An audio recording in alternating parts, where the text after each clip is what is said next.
ये है Eastman company का Eastman solar pro 2000 VA 24 volt का इन्वर्टर, जिसको 8 महीने यूज करने के पश्चात आज इसका मैं रिव्यू आपको दूंगा कि यह कैसा है, इसमें किसी प्रकार का इशू देखने को हमें मिला है नहीं मिला है, इसमें क्या अच्छा है क्या बुरा है, इसका पूरा रिव्यू मैं आपको दूंगा।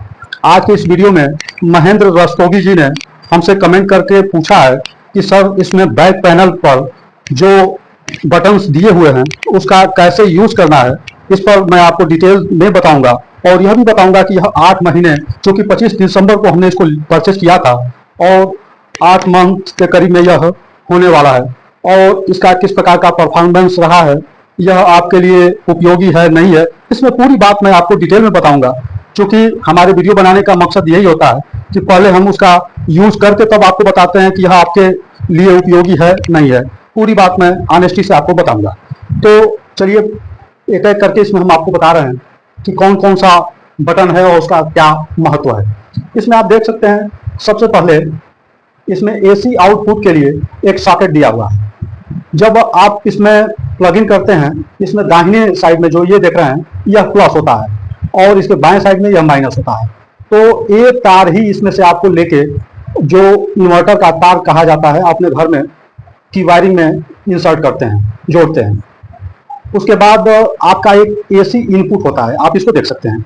यह एसी इनपुट का टॉप है जिसको आप पावर प्लग में इंसर्ट करते हैं। इस प्लग के माध्यम से ग्रिड की सप्लाई इसमें दी जाती है। यहाँ देख सकते हैं एसी इनपुट एनसीबी बना हुआ है। जब किसी भी प्रकार का वोल्टेज हाई होने पर यह कट ऑफ हो जाता है और इसकी यह सुरक्षा करता है।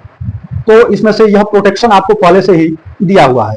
उसके बाद यह जो पैनल बना हुआ है, यहाँ पर सोलर का जो है कनेक्शन किया जाता है। आप नीचे ये देख सकते हैं, यहाँ पर पीवी माइनस और पीवी प्लस लिखा हुआ है। अगर आप इसमें रिवर्स जोड़ देते हैं, इसमें प्लस और इसमें माइनस, तो ये आपका पीवी रिवर्स एलईडी है वो जल जाएगा।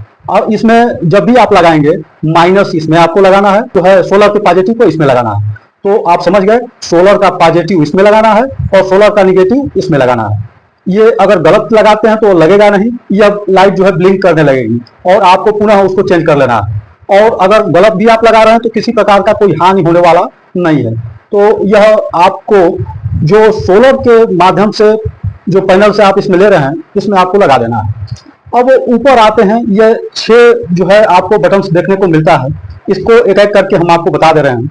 यह जो देख रहे हैं ग्रिड चार्जिंग, इस ऊपर लिखा हुआ है इनेबल और नीचे लिखा हुआ है डिसेबल।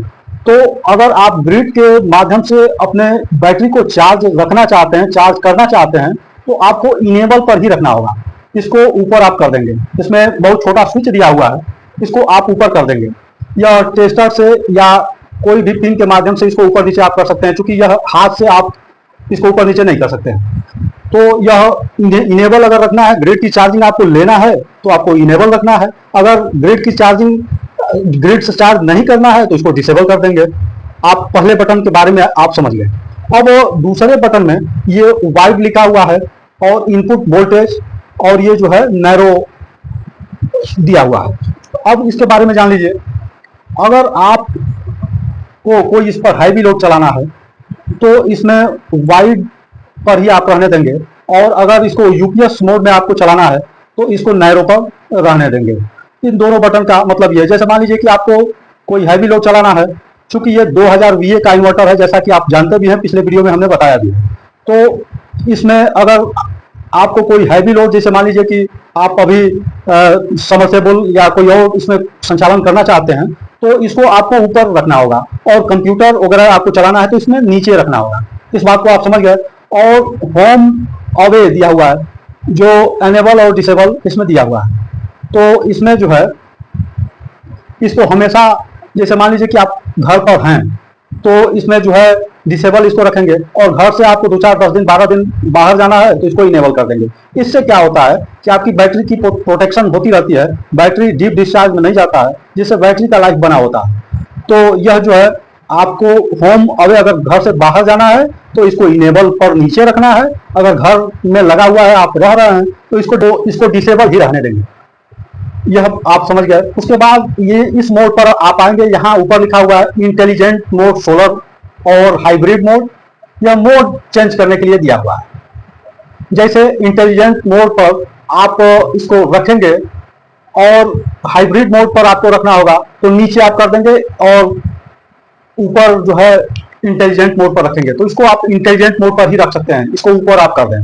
अब यहाँ जो है आप देख रहे हैं स्टैंडर्ड और हाई। इसका मतलब ये होता है कि अगर आपकी बैटरी 150 AH की दो लगी हुई है तो स्टैंडर्ड पर आप करके उसको रखेंगे। अगर 150 से ऊपर AH की आपकी बैटरी है, जैसे 200 AH 220 का हो, तो आप इसको हाई पर ही रखेंगे। यह आपके बैटरी को के चार्ज को दर्शाता है। जैसे स्टैंडर्ड पर रखेंगे तो यह जो है 15 वोल्ट से चार्ज करेगा, और अगर इसको हाई पर कर देंगे तो 20 वोल्ट से यह चार्ज आपकी बैटरी को करेगा। ये बैटरी चार्ज करने के लिए होता है। अब अगले पर आ जाते हैं। यह बैटरी जो आप बीच में लिखा हुआ देख रहे हैं, यह बैटरी के लिए होता है। ट्यूबुलर, फ्लैट और लिथियम, 3 प्रकार की बैटरी को इसमें आप इसके साथ लगाकर चला सकते हैं। तो ऊपर जो ट्यूबुलर लिखा हुआ है, जो आपकी बैटरी लीड एसिड की जो बनी हुई है, उसको लगाते हैं तो इसको ऊपर ही रहने देंगे, चाहे वो फ्लैट हो और चाहे वो ट्यूबुलर हो।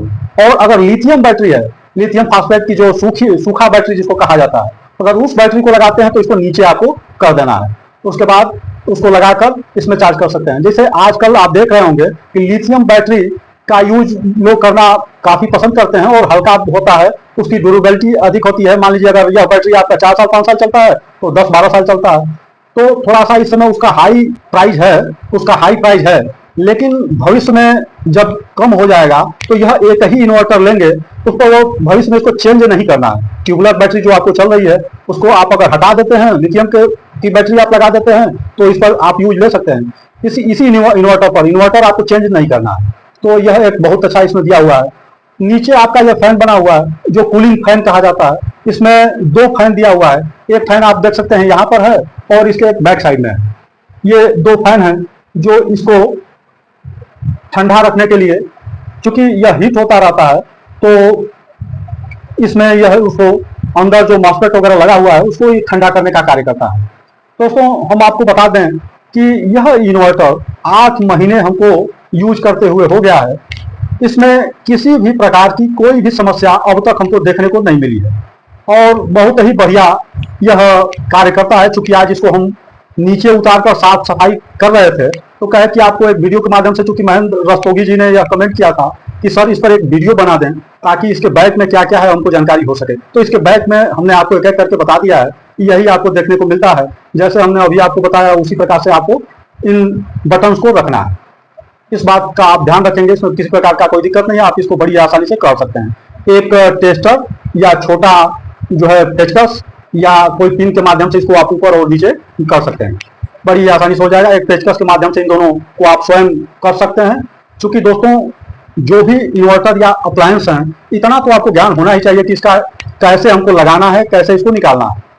एक बात का आपको और बता दें, अगर आप स्वयं लगाते होंगे तो आपको यह बात का ध्यान रखना होगा कि सबसे पहले आपको बैटरी का जो ये केबल दिया हुआ है, इसमें प्लस और माइनस टर्मिनल, ये इसको प्लस कहा जाता है और इसको माइनस कहा जाता है, जैसा कि आप जानते भी हैं।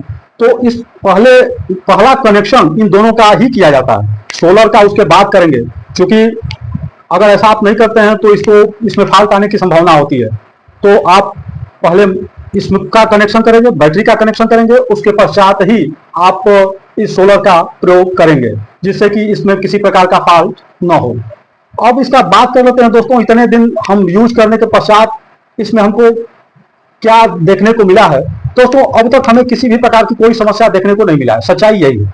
और समस्या एक इसमें है जिसको कंपनी को निश्चित रूप से ध्यान देना चाहिए। इसमें नॉइज, ये जो फैन आप देख रहे हैं, ये दोनों फैन इसके जो इस साइड में लगा हुआ है और जो यहाँ लगा हुआ है बैक साइड में लगा हुआ है, इसमें काफी नॉइज आता है। अगर सामान्य रूप से अगर कमरे में आप इसको लगा देते हैं तो काफी आवाज आता है। इसमें दोष एक यही है, बाकी यह काफी हैवी बनाया हुआ है। चूंकि यह कॉपर और एल्यूमिनियम दोनों को मिक्स करके बनाया गया है।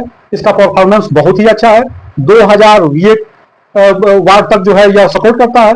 आप 2000 वाट तक इस पर जो है बल्ब का लोड दे सकते हैं, लेकिन इसमें 1800 वाट तक का लोड हमने देकर देखा है, बहुत इजीली इसको वह चला देता है। घर के सभी अप्लायंस बहुत ही अच्छे ढंग से कार्य करते हैं। इस पर चूंकि हमारे पास आपको हमने दिखाया है कि सोलर पैनल, केवल 2 पैनल ही हमने इस पर लगाया है, जो 540 वाट के 2 पैनल लगे हुए हैं, उन्हीं पैनल पर यह संचालित होता है। उन पैनलों के माध्यम से जब हम इस पर सबमर्सिबल को रन कराते हैं तो रन नहीं हो पाता है, क्योंकि हमने यह देखा है कि अगर हमारे पैनल की क्षमता और बढ़ा दिया जाए तो वो भी इस पर वर्क करेगा।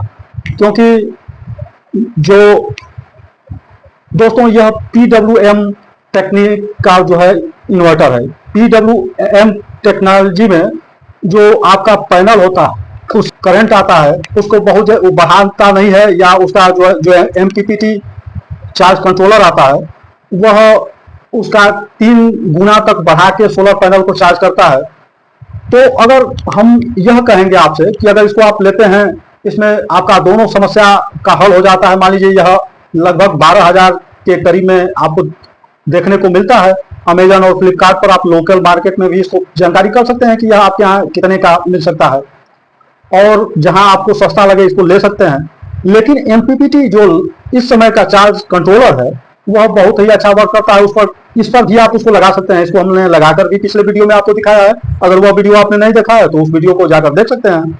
इस वीडियो में हम आपको बता दें कि अगर इसमें एक MPPT चार्ज कंट्रोलर आशा पावर वगैरह का आप लगा लेते हैं तो उसमें VOC बहुत ज्यादा होता है। अगर नोवा आशा पावर नोवा 15 आप लेते हैं, करीब करीब 160 VOC, मतलब 540 वाट के 3 पैनल लगा सकते हैं। उसके साथ इसको लगाते हैं तो आपकी पैनल की क्षमता बढ़ जाएगी और उस पर आप सबमर्सिबल वगैरह का संचालन बहुत ही अच्छे ढंग से कर सकते हैं। चार्जिंग प्रॉब्लम आपका समाप्त हो जाएगा, क्योंकि PWM टेक्नोलॉजी का कोई भी इन्वर्टर आप लेते हैं तो उसमें जो है चार्जिंग प्रॉब्लम जो है, या उसको कह सकते हैं कि उसको चार्ज करने का रेशियो काफी कम होता है। और MPPT में, चूंकि MPPT करता क्या है कि जो भी सोलर से आपका करंट आ रहा है, उस करंट को इंप्रूव कर देता है, बढ़ा देता है। उसके साथ ही इसको संचालन में जो है आपको दक्षता देखने को मिलता है। तो इस वीडियो में दोस्तों हमने आपको इसके बैग के बारे में पूरा डिटेल में आपको बता दिया है। और अभी भी किसी प्रकार का कोई क्यूरी हो, कुछ और जानना चाहते हो, तो हमारे वीडियो सेक्शन में कमेंट करेंगे, मैं उसका रिप्लाई दूंगा और देता भी हूँ। तो वीडियो में लास्ट तक बने रहने के लिए आप सभी का बहुत बहुत धन्यवाद।